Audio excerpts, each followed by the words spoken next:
Christmas வந்துட்டாலே போதும் நம்ம சின்ராசை கையில் பிடிக்க முடியாது அப்படிங்கிற மாதிரி ஸ்டாலின் அவர்கள் எல்லா கிறிஸ்மஸ் ஃபங்க்ஷன்லையும் போய் நாங்கள் தான் சிறுபான்மையினர் பாதுகாவலர்கள் அப்படிங்கிற மாதிரி டைலாக்லாம் பேச ஆரம்பிச்சிருவாரு. அந்த வகையில் இந்த முறை திருநெல்வேலியில் ஒரு பிரம்மாண்டமான நிகழ்ச்சியை திமுக தரப்பில் ஆர்கனைஸ் பண்ணுறாங்க.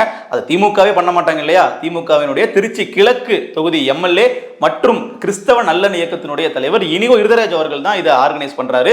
ஸோ அவர் ஆர்கனைஸ் பண்ற நிகழ்ச்சியில ஒட்டுமொத்த அமைச்சர் பட்டாளமும் கலந்து கொள்றாங்க. கூடவே கத்தோலிக்க ஆயர்கள் பலருமே இதுல கலந்து கொள்றாங்க.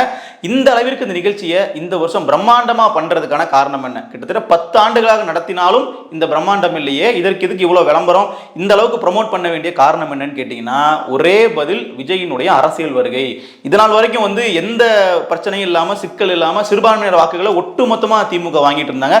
ஆனா இந்த முறை அப்படி வாங்குறதுக்கு அவர்களால் முடியாது. காரணம், விஜய் அவர்கள் திமுகவிடம் ஒரு பெரும்பங்கு வாக்குகளை அவர் கொண்டு போறதா உளவுத்துறை ரிப்போர்ட் ஸ்டாலின் அவர்களே கிடைச்சிருக்கு. அதற்காக தான் உடனுக்குடனா ஒரு பெரிய பதட்டத்தோடு பார்த்தீங்கன்னா, இந்த முறை நம்ம தான் சிறுபான்மையினர் பாதுகாவலர்கள், நம்ம தான் பிஜேபி இருந்து அவர்களை காப்பாற்ற முடியும், நம்ப வைக்கணும், அதற்காக நிகழ்ச்சியை பெருசாக ஆர்கனைஸ் பண்ணுங்க அப்படிங்கிற மாதிரி பேக்ரவுண்டில் பல வேலைகளை பார்த்துருக்காங்க.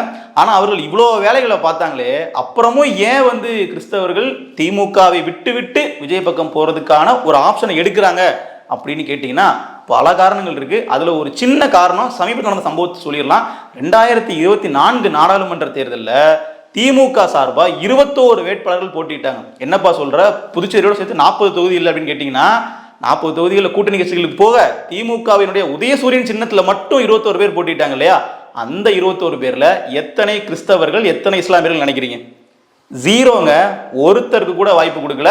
கூட்டணி கட்சிகளுக்காக திருநெல்வேலியில் ராபர்ட் ப்ரூஸ் காங்கிரஸ்ல நின்னாரு. அதே மாதிரி ராமநாதபுரத்தில் நவாஸ்கனி முஸ்லீம் லீக் கட்சி சார்பாக நின்னாரு. இவங்கெல்லாம் கூட்டணி கட்சிகள். திமுகவினுடைய வேட்பாளர்கள் ஏன் சிறுபான்மை ஒருத்தர் கூட இல்லைன்னு கேட்டீங்கன்னா, அதற்கான பதிலை தான் மக்கள் 2026 திமுகவிற்கு பாடம் புகட்ட இருக்கிறார்கள்.